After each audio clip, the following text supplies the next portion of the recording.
We are live. Yes, we are. Good morning, everyone. Good morning, and welcome to another episode of Viva Cafe con Leche with these two really fabulous and beautiful ladies. I'm referring to the both of us ladies that are.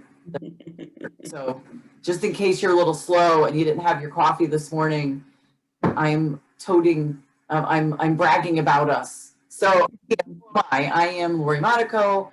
I am the owner or the CEO, whatever you want to call me, of Align Yourself Inc. I am a holistic practitioner, chiropractor, transformational and mindfulness coach and speaker. And I am a workshop facilitator, and I am known as the Weight Loss Doc and the Badass Buddha. Good morning. Good morning, buenos días. Hello, mi gente. I am La Margarita. I am, which I'm launching back up, the CEO and creator of Cricket's Whisper, where you silence the noise to listen to the whisper of hope. I am your spiritual and creative healing life coach.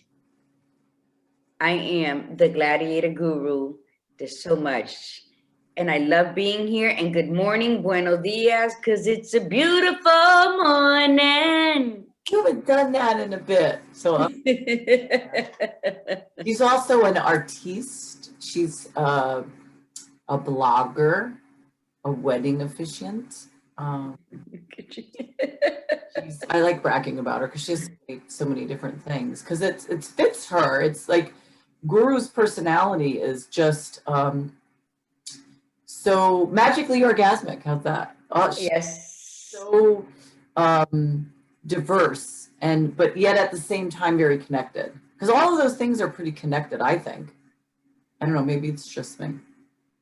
I'm in that mood today. I'm in that space, I guess. I'm in that like spiritual, I don't know.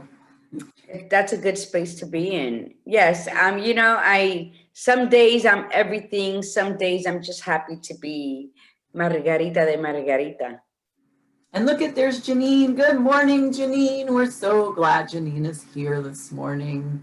Fabulous, fabulous, fabulous. So let's talk very briefly. Yeah. Oh, go ahead. Yeah, I just one question. Did you start a watch party as well? No, I never do. It doesn't work for me. I'm pressing it so that I can. Yeah, I didn't. Start watch party and it's not letting me on. And there's Michelle. Good morning, Michelle. She says, good morning, beauties. Good morning, Michelle. I haven't been able to start a watch party in like a really, really long time.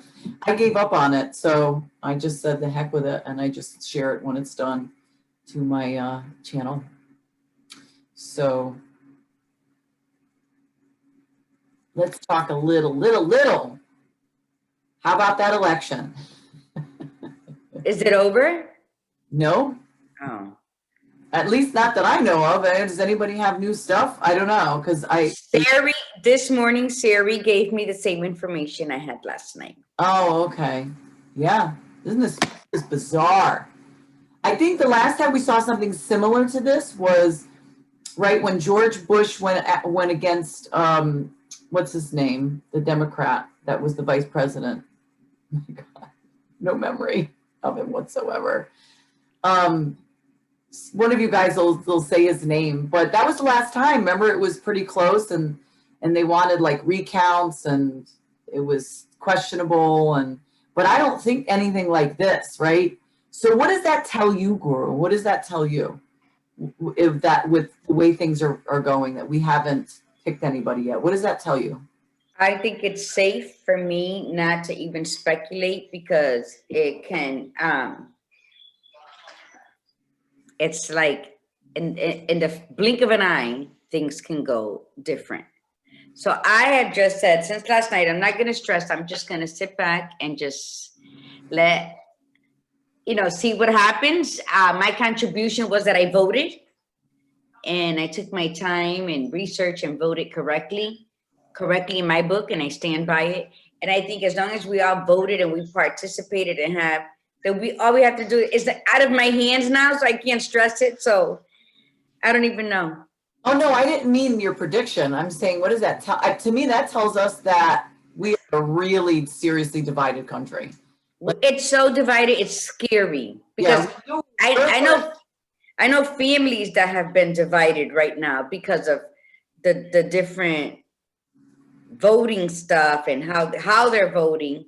So yeah, that's a very scary part, because if your family becomes divided through this election, imagine your neighbors and the people across town and the people driving by in a different color car than you. It's gonna be Maron, it's gonna be dangerous. Yes, I agree with you. I agree with you. So that being said, we won't give any more time. Are you still fiddling? You can't get it to share? It keeps turning me off. It keeps That's turning me so off. bizarre. Like it's usually it was just like one quick thing and that was that. So I don't get it either. Ay, Dios te bendiga. oh my God. So Michelle writes, she's quoting Trump and she's saying, I'm ahead. Stop counting. Uh-oh, I'm behind. I demand a recount. It is total insanity. I think she was paraphrasing, making fun of, but yes, that's the gist of it. That's the absolute gist of it. So we shall see. Let's see how long this happens. Right, with it being so close, that I think no matter who wins, there's going to be this backlash of people demanding a recount, or the person who lost demanding a recount, and it's not going to go away anytime soon. And again, we can't stress it enough. Spread it to everybody that you can think of, is that, listen, you know, people, no matter who gets in there, it's not worth creating chaos because of it. It is what it is. And again, if you're not happy with who got in there, then maybe your voice needs or not the physical stuff. So don't go sit there and give us an excuse to like break stores and light things on fire and do these like ridiculous things that you only see. The irony is that, right, and only in other countries do you see when they do elections where people do stuff like that. This would be the first, I think, if that happens, the first that I've ever seen that happen in my lifetime with a presidential election here in this country, right? You always see it in like other countries where there was civil distress, you know, or civil unrest rather, when somebody some president was picked or whatever. I've never seen it here, right? I don't think in recent history that's been the case, right? I don't think so. Maybe I'm wrong. I don't. Yeah, I don't remember. Gladiator Guru is too preoccupied with her. Well, yeah, I'm just forgetting. So hopefully people just come on the Viva page. No, it's just, you know, when you've had to deal with so many other things, it's just like, that's why I said in the beginning, there's a lot of unrest, and you just gotta, you know, maneuver around the ignorance that's about to come up. And just, you know, what they say, what's the main thing that you're told anywhere you go? Don't speak about religion or politics. And right now, that's a very volcanic conversation, I think. So people just need to say, you know what, I voted, it's not your business. And that's exactly right. You voted and that's it, right? Yeah, just to avoid stuff. Michelle says we need to unite no matter what the outcome. Yes, absolutely. Absolutely. It's a divided country is not a strong country. This country has been divided, but anyway, that's a whole other talk show. It's a whole other talk. It's been divided for the last 4 years, where you listed, and it's on every part of social media.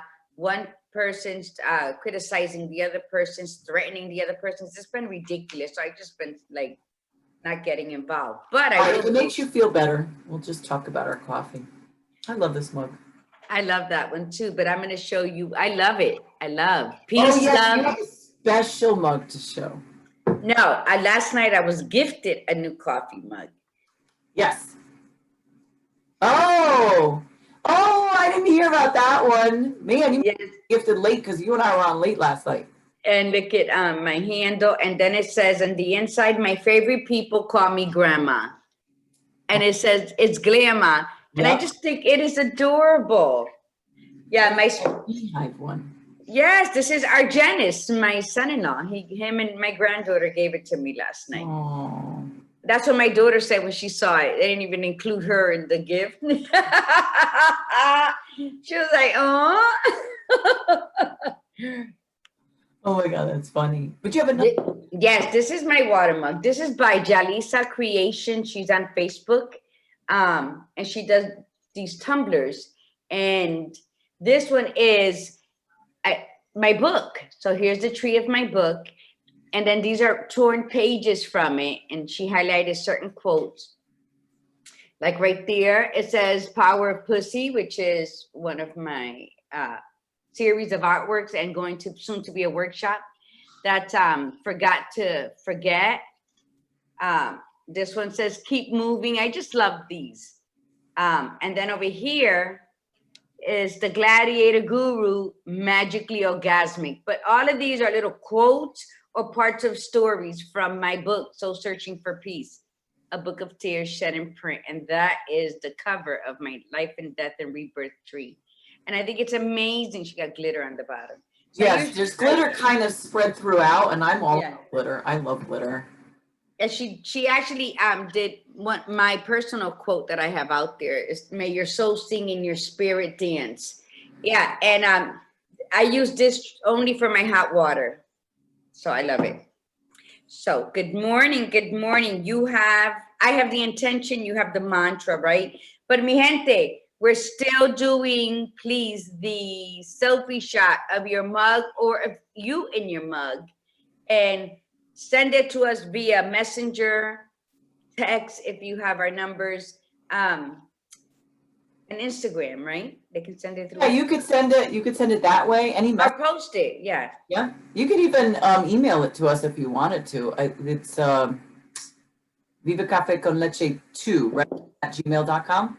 Yes. But yeah, absolutely, because we like posting them and we like to show them up on Instagram and stuff like that. And we haven't posted that many in a while because we haven't really had that many sending stuff in. It just takes a quick, one shot. You must have more than one mug in your So, yes. Show it off. Marina's on. Good morning, Marina. So good morning, buenos dias, Bella. And you haven't been able to share, and I haven't even tried. So yeah, I don't even know how to do it anymore. It's very bizarre. Facebook has become extraordinarily bizarre they keep changing things. Doesn't that drive you nuts when they make like these upgrades and you get on, you're like, what's going on? It's with anything. My phone updated and all of a sudden I'm looking at it going, what is all this stuff? Like, what? I'm like, I just got used to it the way it was. Gmail changed their emblem, like the color of it. And I'm going on my phone. I'm going, where the hell even on my tabs on my laptop, I'm going, where the hell is it? And I never close it. And I'm like going right by it because I didn't recognize it. I'm like, yeah, dang it. That's so funny. That's so funny, Lori, because I went through the same thing. I'm like, I need new glasses. What the hell is going on with my vision? And yeah, it's just some things get changed. And I think, I want to still think that I'm that vivacious 20-year-old that just changes like the wind, and that I can flow in any direction that it goes in. And then it slaps me in the face and says, no, bitch, slow down. You're on a whole different treadmill right now. So when that happens, it's like I'm reminded of, okay, I am for some reason slowing down. And I don't like. Listen, I'm going to argue with you on that one because it depends on what it is, and that's true. There's some things that what it is. Something like that is a routine, and it's like we're always in like a space where we're always moving, and we always have a lot going on. And I just would like to look at the fucking tab on my laptop and see the emblem that I recognize, and not have to search for it because they changed it. Like these damn millennials. These damn millennials. Yeah, you know what? Millennials ain't got nothing on the Gen Xers. But you're right. Absolutely right. Good morning to my sister, Connie. She says, good morning, ladies. Love you, sis. Love you more. Good morning, Let's set the intention because today we have a very, very dear to my heart guest coming on. We share more in common than we would like to. And she's probably waiting in queue, right? She is, yep. Okay, so my intention, the intention is live less out of habits and more with intent. And that's such a segue from what you just said. We're so habitual in our things. So intentions is live less out of habit and more out of intent. Be intentional with everything you do. Beautiful. It's short and simple. Yes. Mantra for today is, I am not perfect and I forgive myself. I am not perfect and I forgive myself. That's very powerful. Both short and sweet, to the point today. All right, so shall we get our guest in so we can get on to the conversation? Bring that fiery redhead on. All right, so we are continuing our conversation on caregivers, most specifically family caregivers. Although if you are a caregiver as a profession, you are more than welcome to chime in. We would love to hear from you. But we're going to bring our guest on today, Jackie June, and it's very exciting because the stuff that she creates is absolutely fabulous. Good morning, Jackie. Hello, how are you? We're all well, thank you. How you doing? Good. Good. Awake. So, You look great. I love that haircut on you. Thank you. A lot different. So let's just give like everybody a little bit a synopsis of the thing that Margie shared with me yesterday. So Mother Nature creator and volunteer extraordinaire. She works with Travis Manion Foundation. Is that correct? Okay. That supports military surviving spouses and Blue Star Mothers of America. She has 2 kids that are serving. She creates in her workshop upcycling scrap wood every chance she gets. And we can find your creations right at Shastonian.com. Yep. That's SHASTONIAN.com. And I checked that out. Oh my God, they're beautiful. And you're on Etsy as well. Thank you. Absolutely spectacular. So how do we want to start, ladies? I'll let you, because you guys have known each other. So you want to talk about that or?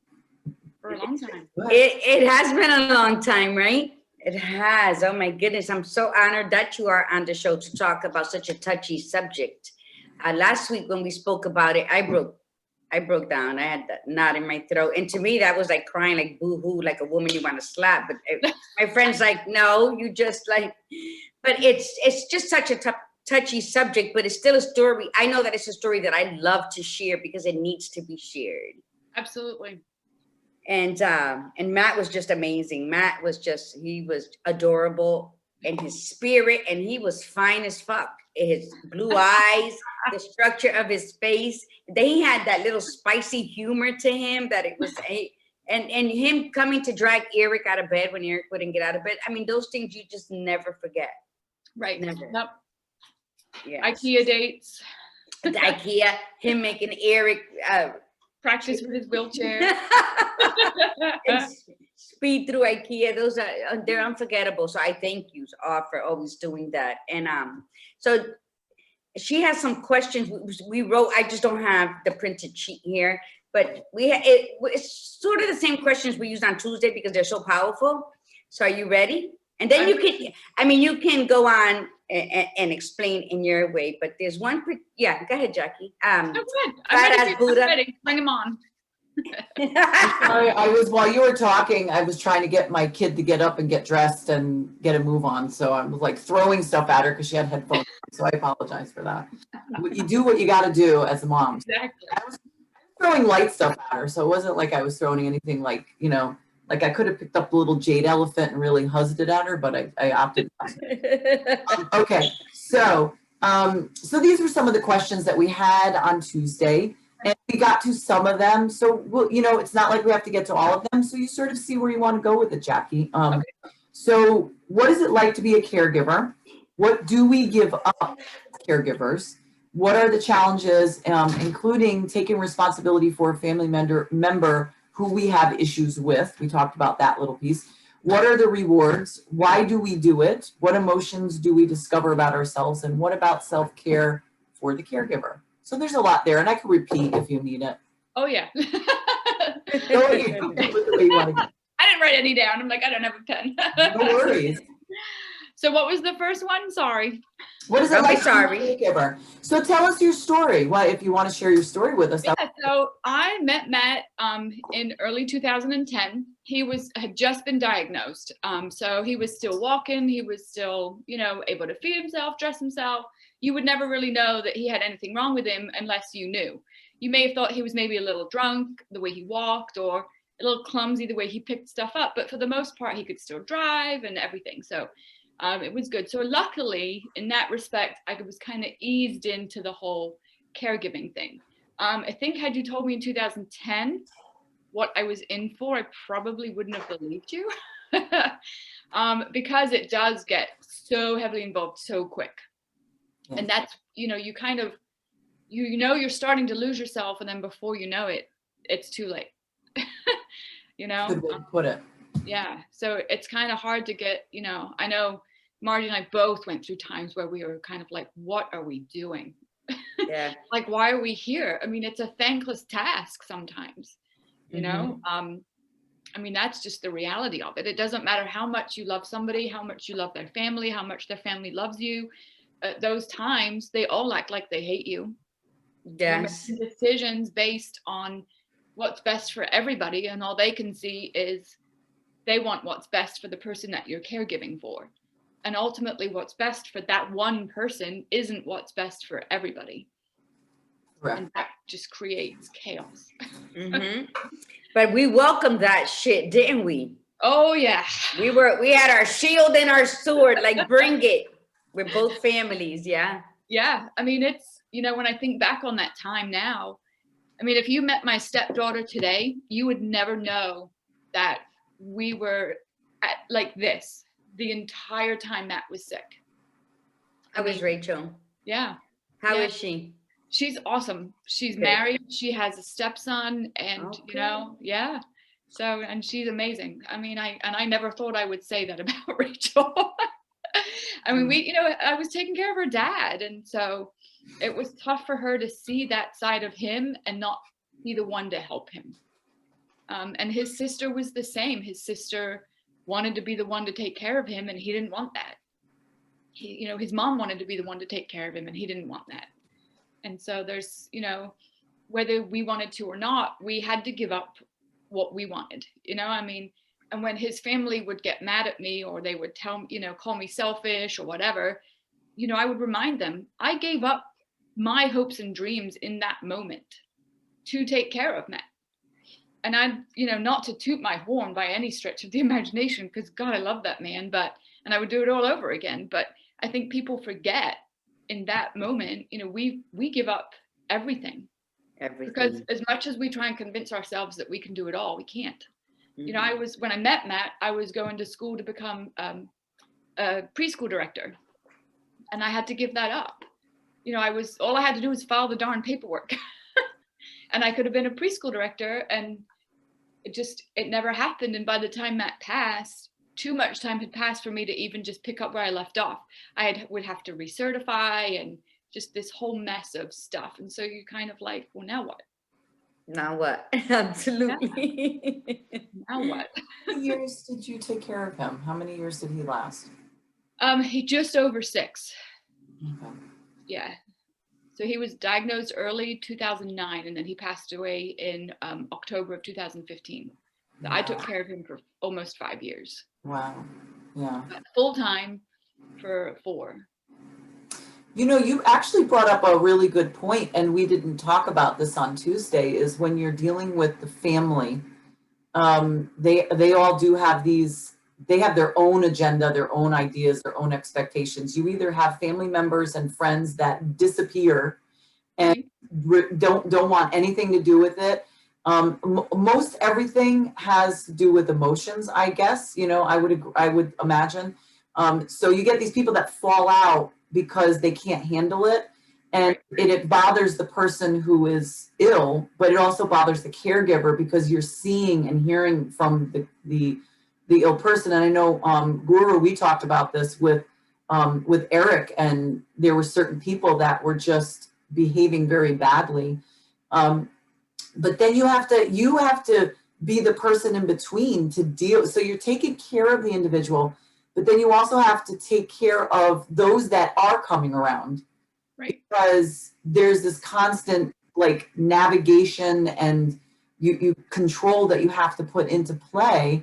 I mean, I remember with my first husband, when I was taking care of him, you know, I didn't take care of him that long, but it felt like a really long time. And when his family would, specifically his mom, would come down, it was like she would just walk in and be like demanding, and this is how it has to be.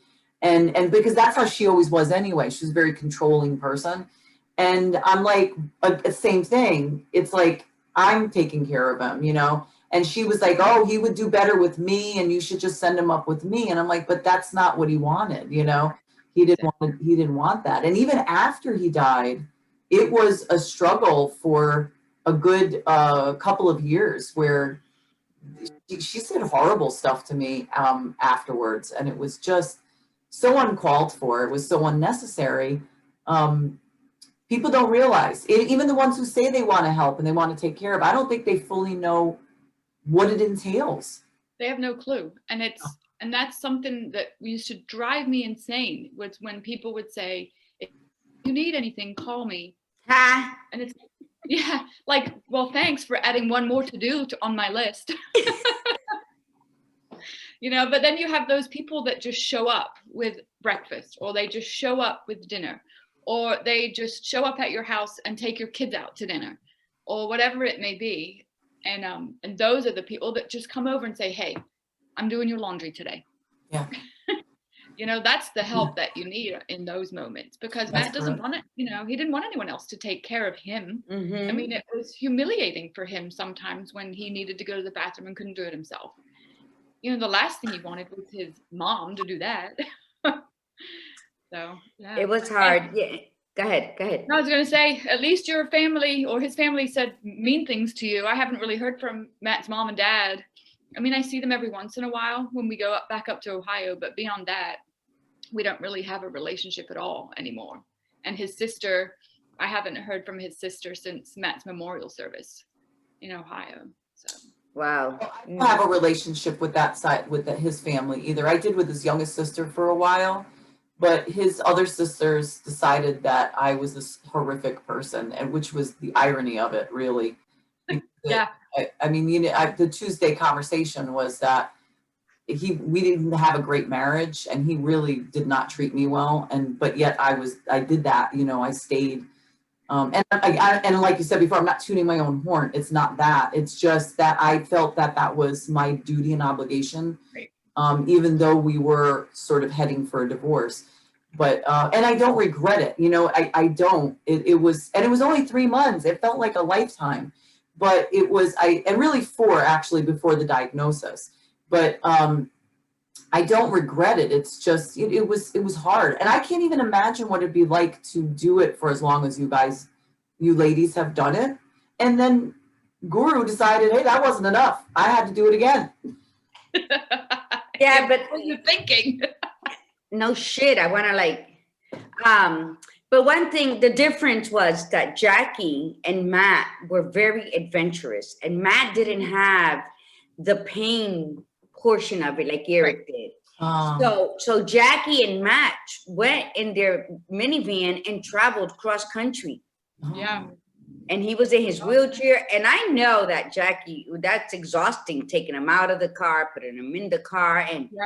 But Matt had this fearless spirit. Like he jumped out of the plane. Yeah, wearing Eric's t-shirt. So then he sends Eric a picture and says, we did it. And those little things were so amazing. Like Eric cried when he would see those things. But by nature, Eric wasn't that adventurous. Right. So we barely went anywhere. That's when they used to come over to our little house and he used to like, get your ass out of bed. And he's in the wheelchair and Eric, I had to get him out. So that was hilarious. But I think for me, that part of it was having Matt and Jackie around in the way, like when Matt was in the hospital and Eric kept saying, you gotta go, and you gotta call me. I gotta tell him something. And, those were beautiful moments that they just like, Matt forgot where he was and he came to cheer Eric up. And then Eric forgot that, Right. his tongue was dying and his muscles were dying, but he had to say, was Matt in a coma at that point, Jackie? Yeah, pretty much. When Eric spoke to him, like he Yeah. needed me to drive to St. Pete or wherever it was, and so that he can speak to Matt. Right. And those are things that you look at, and these men were so selfless and full of pain, and just the pain of knowing that they're paralyzed. Right. And they, to me, Eric gave more to me than I could have. The family stuff, all that bullshit, I wish somebody would have came in my house talking shit at any point. But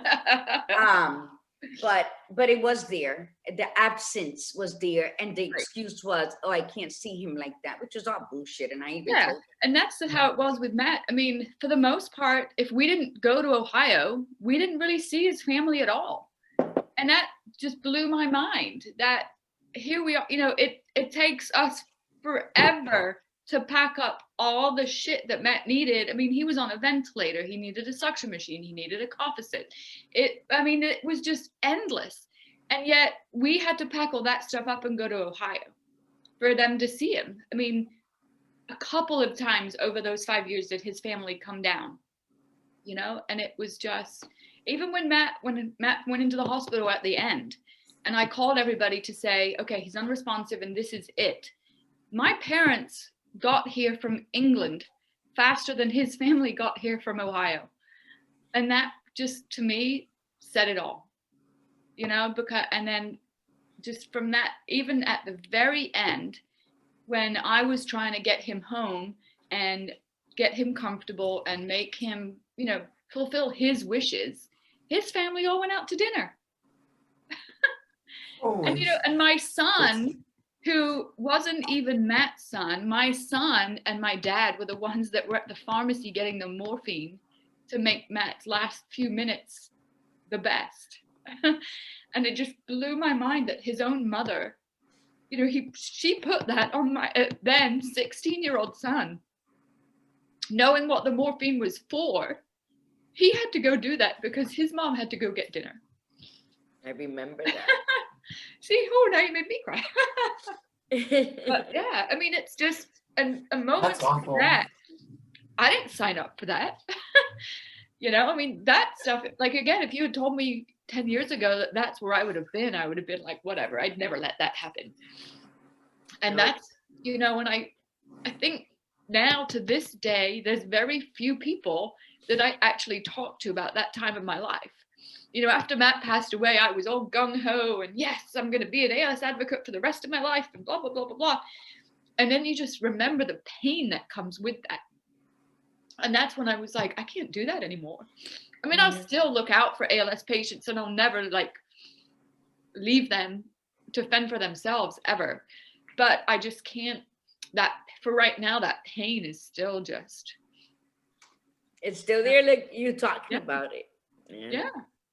But I mean, it happened yesterday. But it shifted you, Jackie. The thing is, you obviously, just based on what you just said, he was exactly where he needed to be.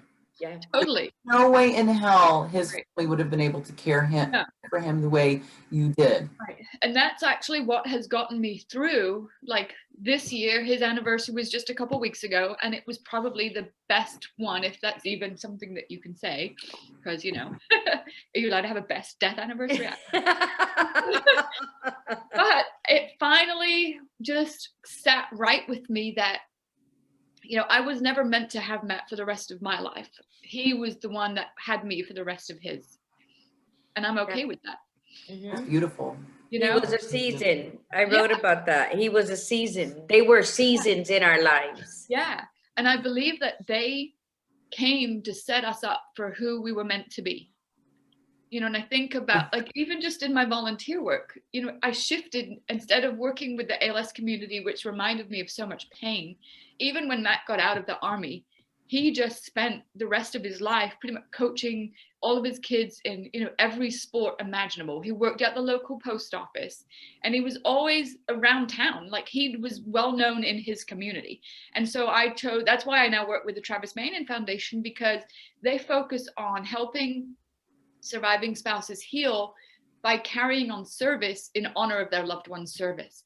to me, I was like, well, what better way to honor his life than, to focus on what he did while he was living and not on what killed him ultimately. Right. And so that's it's really helped me shift out of that, That's beautiful. That is beautiful. Thanks. Absolutely. The way you just said that was very beautiful, because you do got to, that, and it's funny because I've run into people prior to going to Connecticut and upon my return now, and they'll say, "Aren't you the baby's wife?" Because remember, Eric's nickname was the baby. Yeah. And they'll say, if it wasn't for him coaching me in football, coaching me here, I wouldn't have graduated high school. And two guys really stung that pain, because Eric used to always talk about them, but I never seen them and they apologized for not coming by when they heard he was sick, because it was hard to see coach paralyzed. And but that is, you're right, it's about what did they provide, the smiles and the achievements in other people's lives in their short time here on earth. Instead of, I couldn't mess with the ALS stuff either. I just can't, for the lack of that we found to be with the ALS Association. And it's just, they were bigger than ALS. Yeah, way bigger. And it's the same thing here. I married Eric 2010, thinking he had fibromyalgia. Right. And he was misdiagnosed for 2.5 years. And who was to say that 2 weeks before our first wedding anniversary came the diagnoses? Right. So, that I asked one of the family members and they laughed. I said, well, who won the bet? Because I know that you all took a bet that I was going to leave Eric. Wow. Because we were just, and they were still shocked 3 or 4 years in that I still stood to take care of him. Right. So, but they don't know that, we're the badass warriors. And to do that every day. I mean, Matt had the trachea, so you had more cleaning to do than I did. I just had the feeding tube. Yeah, I mean, and that alone scared the shit out of me, because at any moment that machine could just stop working, or it could clog, or the hose could, I mean, or you could get an infection. Which ultimately what ended up happening. And it, I now know that it wasn't my fault, but at the time you don't know, well, is it because I didn't change the hose out soon enough? Or is it this, is it that? And ultimately he just got pneumonia because it's, he'd had. And that's actually the most common cause of death for people with ALS, like the pneumonia. Yes. And then he got sepsis. Or kidney failure from the catheters and all that stuff. Yeah. Yeah, but this was a trachea in his throat and it got infected, right? So then he got what you say, he got staph? He got pneumonia. He got sepsis from the pneumonia. Yeah. And so, but he'd had pneumonia like 3 times that year already. So it wasn't a shock in and of itself. I think the biggest shock was just how quickly, he had declined so kind of in relative terms, so slowly, and everything had happened so gradually that the end just was like, bam. And it, it was just like he said, drop the mic, I'm out this bitch. Yeah. That was yeah. See, Eric got pneumonia a month after diagnosis. So he got it December 26th. I took him to the hospital of 2011. He came home a couple days after New Year's, and then never another pneumonia until the month before he passed away, which was the pneumonia because of aspirated pneumonia. Yeah. That's when his tongue died and everything. And so he only had 2 pneumonias in the 5.5 years that he had the ALS. But he didn't have the trachea. Again, it was because he didn't have that invasive trachea in him. Right. Yeah. But so I think the last question that the Badass Buddha read out was, what emotions have you discovered about yourself? Like what was born within you? Like, during it, but we were too busy to realize it. And then afterwards you saw it. Because me, during Eric, my painting started. That was my transfer of my grief and sorrow onto canvas. So what was yours? I think just, I have a lot more kindness and compassion for everybody, and I didn't have that when there were days where I would just look at Matt and be like, will you just quit asking me for shit? Mm-hmm. Like, seriously. But that's because I was exhausted, you know? Yes. But now when I meet people, I don't just assume that they're this perfect package of person. You know, I just think about all those people that would say to me, God, you're so strong. I can't believe that you're doing all of this and da da da da.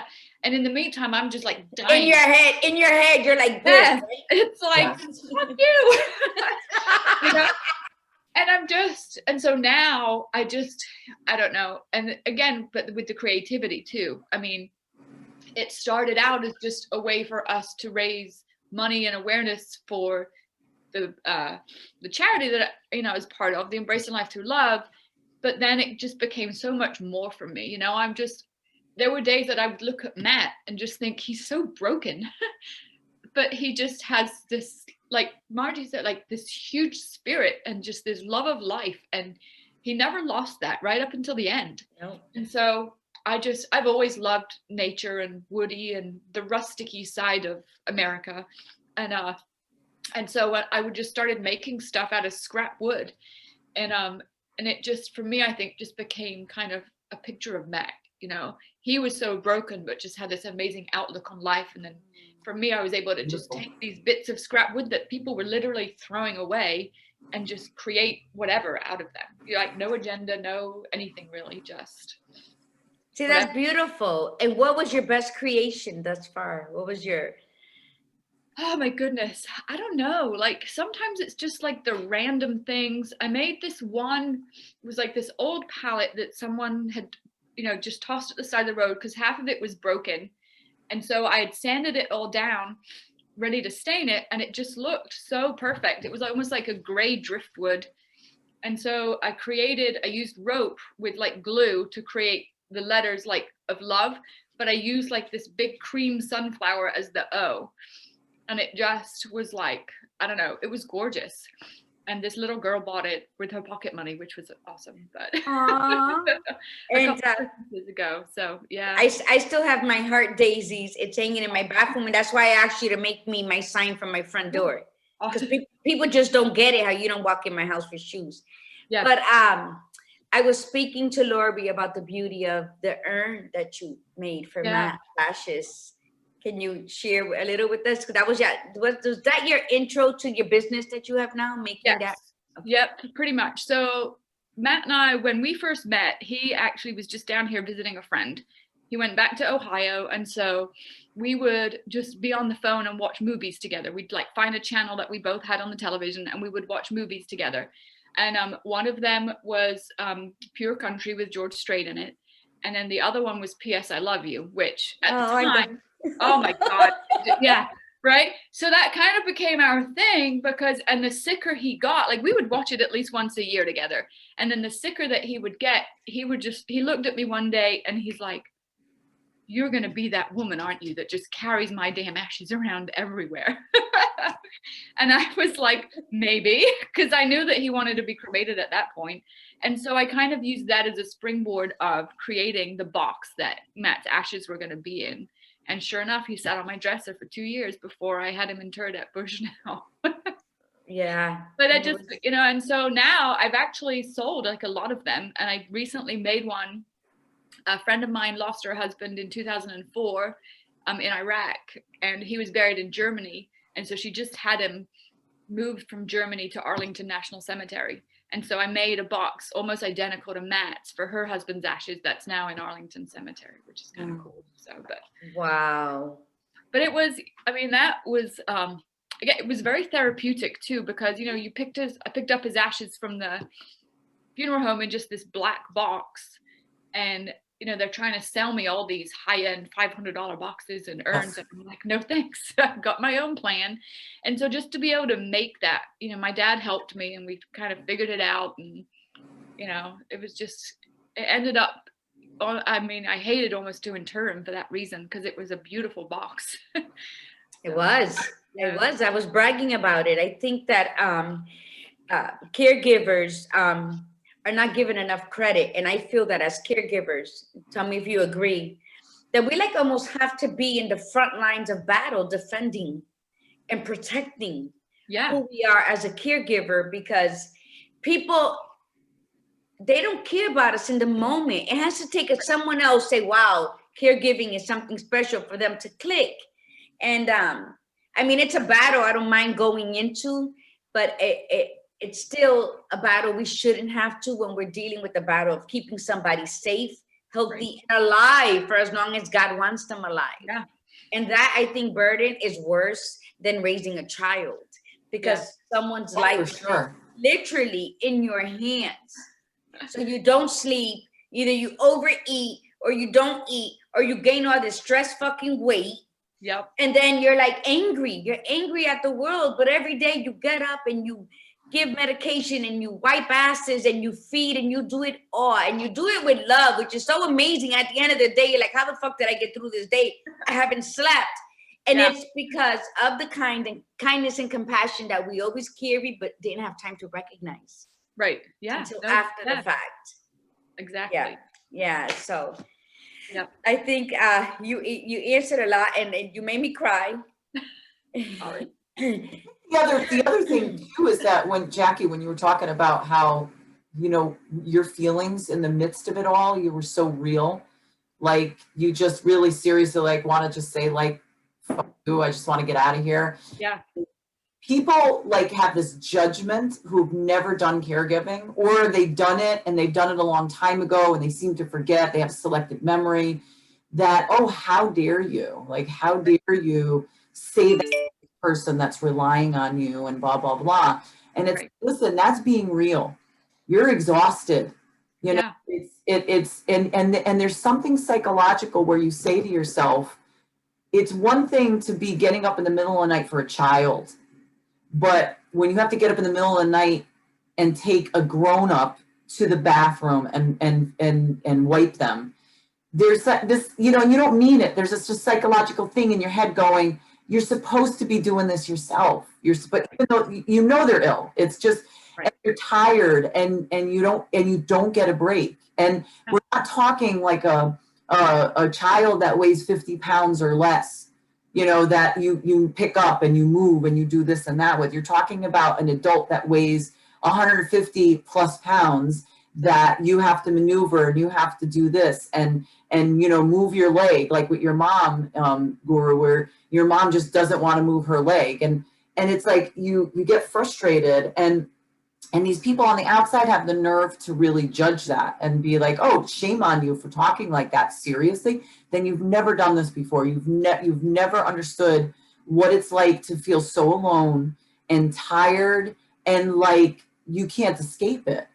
And for those people, I mean, seriously, those people out there, when for Gladiator Guru and for Jackie, for those of you out there that just showed up, you're beautiful.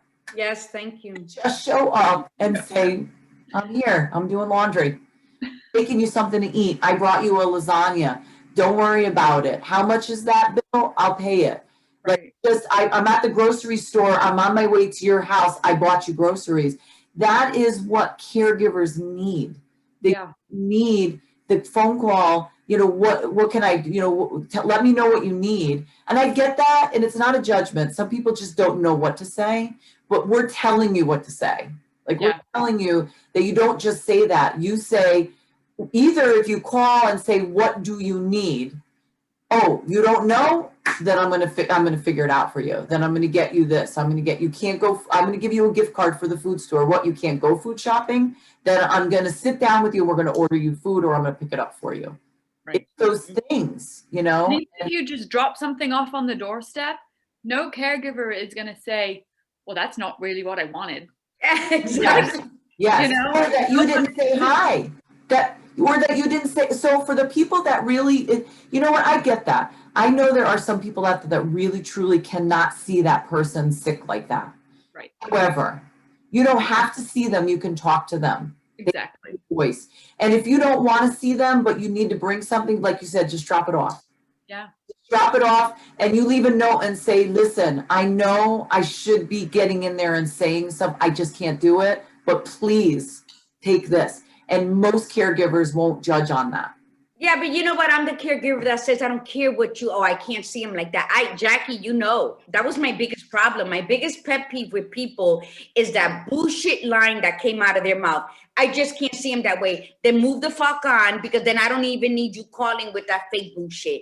Because at that point in our lives, it was all about wiping their tears, right, Jackie? When Exactly. And I get it. Like, I understood it for Matt's kids.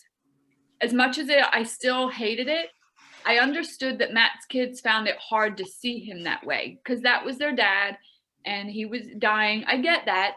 But I was still kind of like, but he's your dad. You know, but I could understand how hard it was for them. But the adults, no. I was like, come on, grow a pair. Yeah, because this isn't about them, and that's what they forget. It's not about you. You're making it about you. Because what's the first thing they say? I can't see him this way. Well, that's bullshit, because it's not about you. Do you want to come see him or not? Because I don't want to hear that. And that was my conversation with people. Right. Whether people I knew, like his friends who would roll by or whatever, I just didn't want to hear it. Good morning, Jessica Rodriguez. Good morning, Maris. You know, it's like, and that's what people, that was their easy way to get out of something. Well, you know what? Get out of it, but don't tell me that bullshit, because I'm gonna call you out on yours. Yeah. And that's how, that was the battles that I fought. I mostly fought for the protection of Eric. Like, how dare you? So no, and even still to this day, I am not the person, whether we're talking about the neighbor who's dying and someone says, well, I just never stopped by. I am not the person to come with that line. I am not. I will cut you off and tell you to get the hell out my face. I don't really care at this point who you're talking about, but when they start off with that, it's so selfish. Yeah, because it's not, you know, when they would say that, it's kind of like, well, Matt doesn't really enjoy being sick either. Like, you know, he would kind of rather not. Hello, who wants to be paralyzed? And talking like when Eric was first diagnosed, when he first became paralyzed, he would have me up every hour talking about Margie, I got to pee. So I would get up to put the urinal there and I would be waiting. I would do piss already.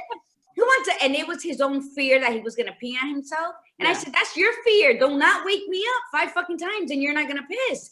Right. And so it was the urinal getting up. So, you know, people don't really know those little stories. They don't really know those happenings that occurred, that we still stood, we still got up the next morning and did it, no matter how angry we became, no matter how exhausted we were. Because why?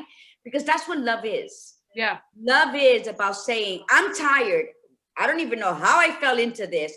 Or Jesus, just leave me alone for like 2 solid hours. But we still showed up. We still rose with the sun. And we still were present. People used to tell me that I only did it for the money. And all the, you know, like, oh, for the house that I had and blah, blah, blah. And I'm just like, really? Like, my kids lost out on time with me because I had to help Matt, you know? And I was just kind of like, I mean, I would do it again in a heartbeat, don't get me wrong, but it wasn't easy. And I'm still waiting for the money. Like, I'm still waiting for my big payout. And it's kind of like, you know, nothing will make up for what we had to go through. Nothing. And so I just, when people kind of, they don't get it. And I think a lot of that is other people's insecurities too. Of course. They know they couldn't do what we've done. Of course. Oh, yeah. Their guilt is what made them ugly and angry and made me tell them they better not show up or I'll kill them. But what happens is, people said the same thing about Eric and I. Like, what the hell money? Like, we cashed in our 401k and everything to modify the little house we lived in, you know? And I'm still paying a mortgage because Eric never put that extra clause in it for that. And what money? Like, I can't collect Social Security till I'm 60, his Social Security. Like, I did it like purely out of love because there's nothing to show for it. Right. You know, and so people can talk all they want. People are going to talk regardless. So I let them talk. I come out here, I do my thing. I talk, I speak my truth. If you like it, fine. If not, turn me off. But, you know, the thing is that I did it. I feel Eric was an assignment from God, and I followed through on it. Why am I a caregiver again? I don't care who likes this for my mom. I don't know. But it's even harder. Yeah. It's even harder. But here we are. You're volunteering for a great cause. I don't know. I'm volunteering for something I did in my past life that my karma's catching up and I'm still suffering for it. I don't know. You're But just a here we good are. person, Margie. Oh yeah. Listen, what did I get? Loyal, faithful, and celibate for 5.5 years. Remember, I used to tell you the doorknobs are looking pretty good. So if anybody tells me anything different and why I did it for anything different, I'll punch them. But yeah, I thank you. I'm so honored that you took the time to be on with us today. I am too. Thank you for having me. Yeah, because I don't cry. I haven't really mourned yet. I don't know what your mourning is with Matt, but I mean, I walked through Spain a month after I buried him and I cried there. But then I realized when things happen that I really haven't like mourned, because I went right back into caregiving. Right. So, I'll be in touch with you, Jackie. Yes, ma'am. You better. And if you check out Jackie's creations. They're absolutely beautiful. They're you could tell they're definitely made from the heart, and it's just let's support her. I mean, this is it's nice, or it's not nice. It's beautiful that after what you've gone through too, that you still decided to be a person of service, and that even though it was hard for you to deal with the ALS part of it, that you shifted it to something else that's also extraordinarily important. And we have just like a couple of minutes left. And the fact that you are working with people that are in the service, which we have Veterans Day coming up. Great. This is a whole nother conversation, because these individuals are coming back with all sorts of issues. And it's like so much, and these people fought so hard, and people seem to think that they get so much from the government, they get so much help, and they don't get as much as people think. And there's people that have never served that get free housing, they get food stamps, and they've never done anything, and these people risk their lives. And it's beautiful that you're focusing your energies, which are just absolutely all that compassion, you're focusing on something else. Yeah. Thanks for doing that. We really appreciate it. And if you see that red hair, what do they say about redheads? Because she's got all of it. Yeah, don't let that beautiful little smile fool you. That's a spicy little mama. But if you can say words to somebody, what would you say? What motivational tip would you give this morning? Oh my gosh, put me on the spot. Why don't Yeah. I would just say I've learned just to be yourself, and it sounds so cliche, but I mean your true self. Don't ever put that in jeopardy. Don't ever put that on the line. Don't trade it in. Stand up for who you know you are as a person, because it will take you far. I mean, I could have totally caved to Matt's family, but I knew who I was and I knew what Matt wanted. But I think if I wasn't as strong in my own convictions, I probably would have gotten walked all over. And even now in the rest of my life, I know who I am. I don't settle for anything less than what I want, and who I am. And so that to me is just now my new thing in life, that just, be yourself, your true self, the deep down self, not what your hair color is or what that, bullshit stuff, but the true you that lives right in here. Just honor that every single day. Did you just throw a jab at me because I said you're real redhead? No. Oh, no. Okay. But I'm just some people get so caught up in what they look like that they what they look like on the inside. Absolutely, and that's what the Badass Buddha always ends the morning show with, which she'll say now, and that your words right there, they ring true across the board, and people need to be in today's day and age, in 2020, if you learned anything as this world was changing, was to how to be yourself and be comfortable in it. Yep. And that was an easy task, but it's still difficult for some people. So thank you for that. Don't leave yet, because we're gonna close that out. Was a good segue, because Tuesday's show, you did that on purpose. That was a good segue, because Tuesday's show is coping with kids and work at home during the pandemic. And I know many of you have been doing it since March, but for some, you're shifting back into it because the rates are going up. So we're going to talk about that, and especially as we're getting close to the holidays, we're going to see how all of this is playing in and how you're balancing. So we want to thank our beautiful, beautiful guest, Jackie. And we're going to post how to get in contact with her, how to support her, and how to by her creations. And so we're encouraging all to do that. And thank you, Jackie, so much for coming. Thank you. Such a lovely guest, and we hope to have you I on. know. Absolutely. Fabulous, wonderful. So yes, everybody have a beautiful weekend. And you're ready to sign off, Guru? Yeah. Yes. You're good? I'm good. All right. Just thank So coming from the Badass Buddha, remember, be you, be real, and be extraordinary. And me, breathe in the beauty and breathe out the bullshit. Namaste. Namaste, everybody. Have a great weekend.